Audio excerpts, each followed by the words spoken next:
हमारे साथ कानूनदान सीनियर कानूनदान अजहर सिद्दीक साहब मौजूद हैं और बहुत शुक्रिया आप सब। First of all Azhar Siddique साहब, कैसे मिजाज है? जी बहुत जी अकबर साहब, थैंक यू जी। अस्सलाम वालेकुम सर, आपकी तो कल मुलाकात भी हुई है बानी तहरीक इंसाफ इमरान खान साहब से, और ये जो एक मामला है कि पाकिस्तान तहरीक इंसाफ की जो लीगल टीम है, it's not pursuing the cases, उस तरह से उनकी पैरवी नहीं कर रही सुप्रीम कोर्ट के अंदर खास तौर पे जिस तरह से करनी चाहिए। ना कोई लिस्ट है मीडिया के पास एटलीस्ट, और सुनने में आया था कि इमरान खान साहब भी कुछ नाराज हैं उनसे। Can you confirm this? देखिए अकबर भाई साहब, इमरान खान साहब नाराज यानी कंसर्न उनका है, नाराजगी का लफ्ज तो शायद मैं नहीं कहता। चले, नाराज और साफ उनका कीजिएगा। हाँ मैं ना यानी उनका ये कंसर्न बड़ा जायज है। अगर मुझसे पूछते हैं तो हमारी तरफ से कोई एक आध कोताही तो जरूर है कि सेक्शन 215 जो है, हमने इलेक्शन एक्ट का चैलेंज ही नहीं किया था। वो तो चले मैंने पब्लिक इंटरेस्ट के तौर पर लाहौर हाई कोर्ट में चैलेंज किया, और वो भी मैं हैरान हूँ, हमारे यहाँ हम ख्याल जजेस बैठे हुए हैं, जस्टिस अली बाकर नजवी साहब, 29 फरवरी का फैसला जो है वो महफूज किया हुआ है। ये वो फैसला है जो इन्हें फौरी तौर पर सुनाना चाहिए। उसके बाद दोबारा मैंने सेक्शन 104 और rule 94 of the election act लगाया, वो वाला फैसला उन्होंने सुना है, कोई इसमें डेट डाली है नहीं डाली है। यानी अगर एक जज केस सुनता है तो उसे चाहिए ना कि फौरी तौर पर इस बात का फैसला कर दे। और जहां जो इमरान खान साहब का कंसर्न है या वो बिल्कुल जायज है नहीं। यानी इलेक्शन की धांधली के हवाले से बड़े अरसे बाद हमने उसका जुडिशल कमीशन बनाने की दरखास्त दी, जो अहमद खान साहब ने दी, और बड़ा टाइम लगा दिया हमने उस सारे मामले में। वो सारे अपनी जगह बिल्कुल बातें ठीक है कि हमें हर दरवाजे के ऊपर, हर स्टेज के ऊपर दरवाजा खटखटाना चाहिए। जब से जस्टिस काजी फाजिल साहब आए हैं, उस दिन से अगर देखा जाए तो हमें इंसाफ उस तरह नहीं मिल सका जो मेरिट पे हम चाह रहे हैं। इसी तरह हम मेरिट पे चाह रहे हैं। इस्लामाबाद हाईकोर्ट के चीफ जस्टिस आमिर फारूक साहब देख लें आप, यानी जुरिसडिक्शनल इशू पे अगर आप तोशाखाना के केस में देखें, तोशाखाना के बाद हम बाकी मामला को भी अगर उठाकर देखें, हम प्रोविडेंट फंडिंग के केसेस में, तो मैं तो कई केसेस में जानता हूँ इस हवाले से, वहां भी हमारे साथ इंसाफ नहीं हो सका। तो हमें इंसाफ अदालतों से ही मिलना है। और उसके लिए प्रोएक्टिवली तहरीक इंसाफ की जो टीम है उसको कोर्ट्स के दरवाजे खटखटाने चाहिए। वो शायद मेरा ख्याल ये भी हो सकता है कि इलेक्शंस के अंदर मसरूफ थे। मैं सर आपको एक चीज़ सुनवाना चाह रहा हूँ। उमर अयूब साहब जो इस वक्त अपोजिशन लीडर भी हैं, जनरल सेक्रेटरी भी हैं, उनका बयान है, और साथ गौहर खान साहब का बयान है।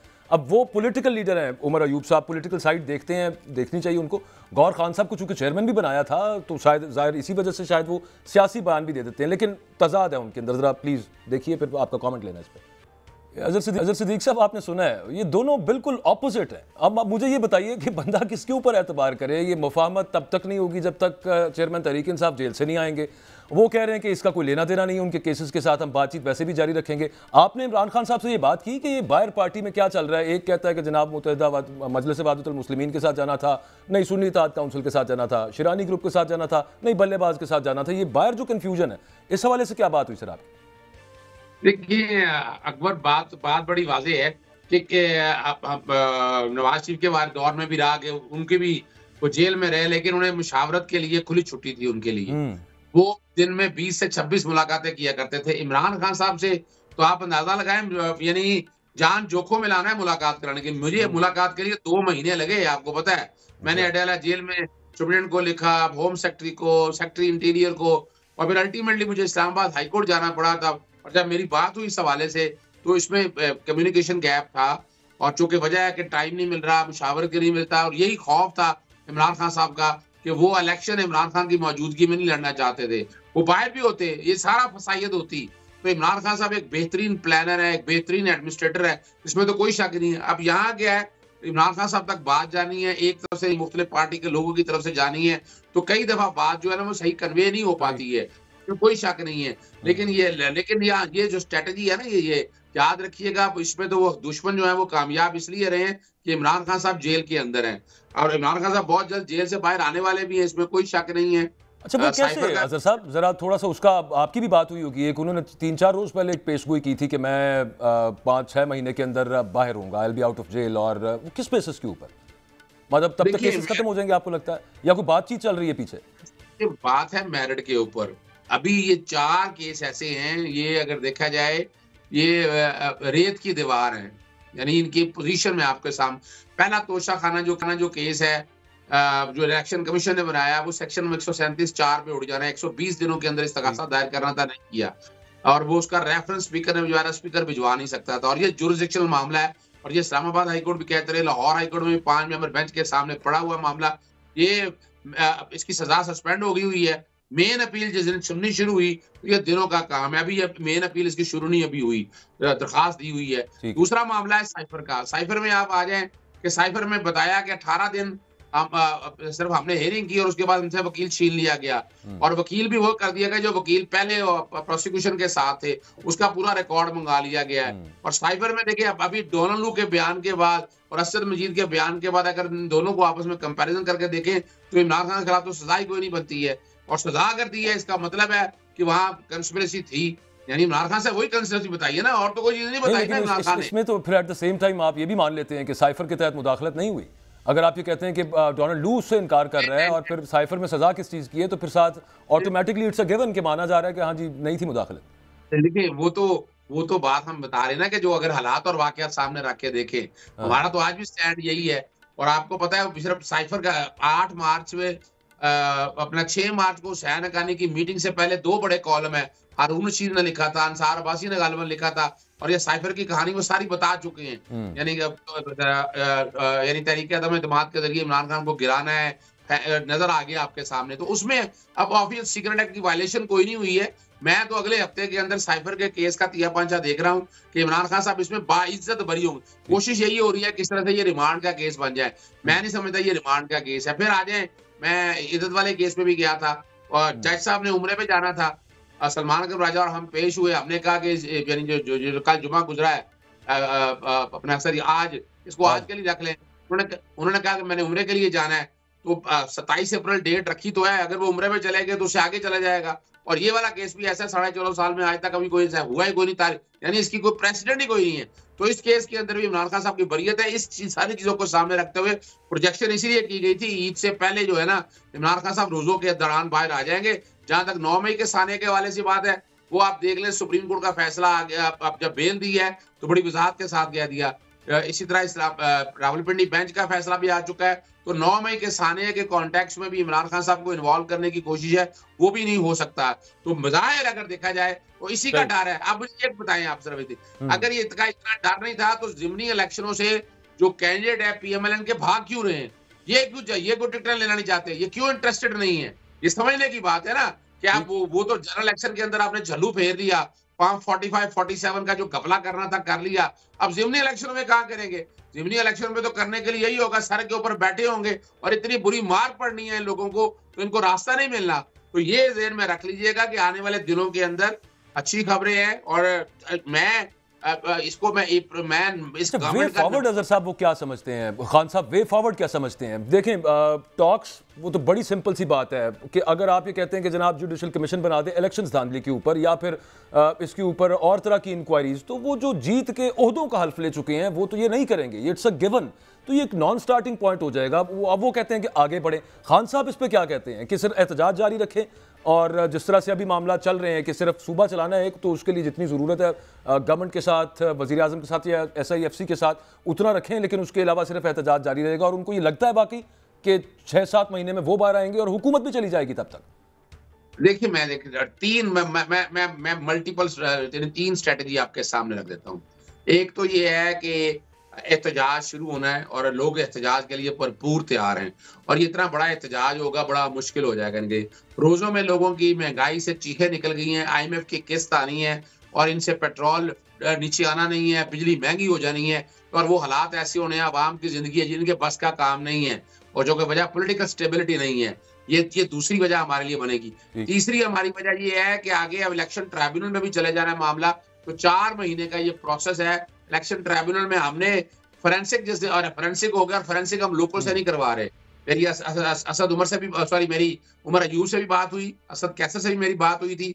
ये परसों मैं हेयरिंग में गया था मैं, और हेयरिंग के दौरान बैठकर डिटेल में डिस्कशन करके यही कहा कि हमें फोरेंसिक के हवाले से आगे जाना है। और अभी तो 4 हल्कों का, इसलिए इमरान खान कहते हैं ना कि 4 का हल्कों का सामने रख लें, कोई रेफरेंडम करा लें, कोई और चक्कर ले आए आप। तो 4 हल्कों में मैं ज़िमनी इलेक्शन का आपके सामने मैंने पोजीशन सारी रख दी है ना। तो हम जो ये प्रोजेक्शन देख रहे हैं, हम ये प्रोजेक्शन नवंबर तक देख रहे हैं कि नवंबर तक जो है हालात सारे इनके हाथों से निकल जाएंगे, मुल्क स्टेबल, यानी महंगाई इनके हाथ में नहीं होगी, डॉलर नहीं पकड़ा जा रहा होगा, पेट्रोलियम की कीमतें आसमानों को छू रही होंगी, और साथ साथ हमारा इधर से सुप्रीम कोर्ट लेकिन से अजहर साहब वो तो सारा कुछ IMF के साथ मुआहदे की वजह से होगा ना, वो उनकी शर्तें तो माननी पड़ेंगी, और फिर स्टेट का तो ये रिजॉल्व है इस चीज़ के ऊपर कि स्टेबिलिटी आनी भी चाहिए, कि मतलब आगे जो अब आपने किया है IMF के साथ मुआहदा और जो आपने उनकी शराइत मानी है उन पर अमल दरामद तो होना है, तो फिर एहतजाज हो रहे हैं जो भी हो रहा है, लेकिन the state will go through it. State has to go through it, मैं नहीं बात कह रहा, लेकिन कैपेसिटी नहीं है ना इनके पास। मुझे देखे ना, वजीर खजाना सागडार की बड़ी बातें होती रही, मिफ्ता इस्माइल ने आवाज निकाल दी, जुबैर ने आवाज निकाल दी, शायद खकान अब्बासी ने, अब तो इनके अपने जावेद लतीफ एक एक बंदे ने इनकी आवाज निकाल दी। हमारे पास ज्यादा स्ट्रेटेजी है, हमारे पास ज्यादा अच्छी टीम है, और हमारे पास एबिलिटी ज्यादा है, कैपेबिलिटी ज्यादा है, हमने मुल्क की इकोनॉमी सेटल डाउन की है। अब आगे कहेंगे हम आपकी ये जो नालायकी है, नाअहली है, फिर वो जब हम हुकूमत में आप आएंगे, आपके साथ हम बताएंगे हम कैसे सेटल डाउन कर सकते हैं, और ये हम कर सकते हैं। बाकी जहां तक IMF का मसला है ना, IMF में देखे वजह चोर चक्के बैठे हुए हैं, ये बिजली चोर है, इसमें पेट्रोल चोर है, गैस चोर है।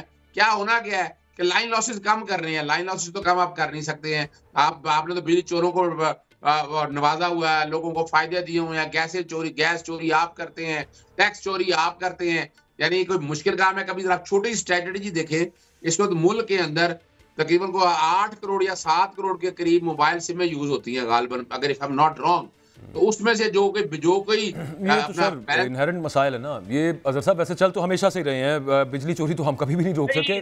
मैं actually I am short of time, मैं एक बड़ा इंपॉर्टेंट क्वेश्चन सर मैंने आपसे पूछना है मिलिट्री कोर्ट्स के हवाले से। वो जो फैसला आया था, और मिलिट्री कोर्ट्स के सिविलियंस का ट्रायल होना चाहिए, वो सबको पता है, सुप्रीम कोर्ट का फैसला था कि नहीं होना चाहिए। अब उस पर इंट्रा कोर्ट अपील में वो 5 मेंबर बेंच था, ये 6 मेंबर बेंच बन गया है। एक चीज़, दूसरी चीज़ कि मैं कॉम्पोजिशन देख रहा था अभी बेंच की, सब के सब जूनियर जजेस हैं, सीनियर जज ही कोई नहीं है उस बेंच के अंदर सुप्रीम कोर्ट का, और जो मिलिट्री कोर्ट्स के ऊपर इंट्रा कोर्ट अपील सुनेगा। ये दो चीजें मुझे समझा दीजिए, ये जज चेंज कैसे हो गए और 5 से 6 कैसे हो गया ये?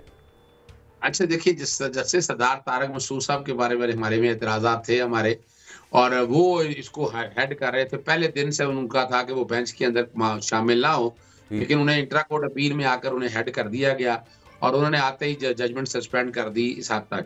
और अब इसमें जूनियर जजेस नहीं होने चाहिए थे, ये बड़ा सीरियस इशू है।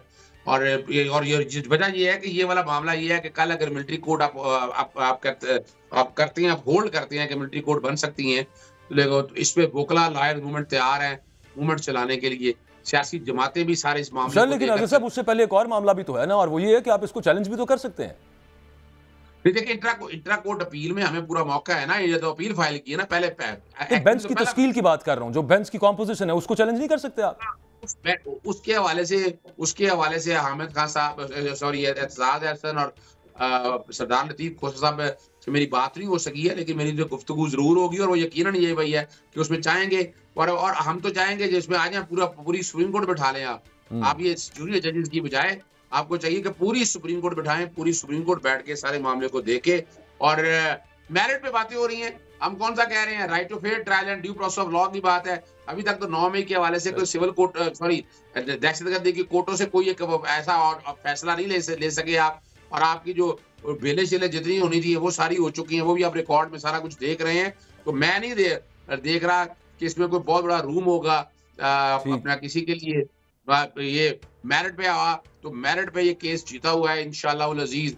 और वैसे भी आपके मुल्क में right to fair trial due process of law की बातें आर्टिकल 10 अवेलेबल है, और हमें चाहिए कि नॉर्मल कोर्टों में इस केस को लड़े। वो तो आर्टिकल 10 से लेके 19 तक हम देखते ही रहे हैं कि उनके साथ क्या हुआ, और उसके अलावा भी आइन के बहुत सारे आर्टिकल्स वो हमने पिछले साल काफ़ी सारी चीज़ें देखी हैं।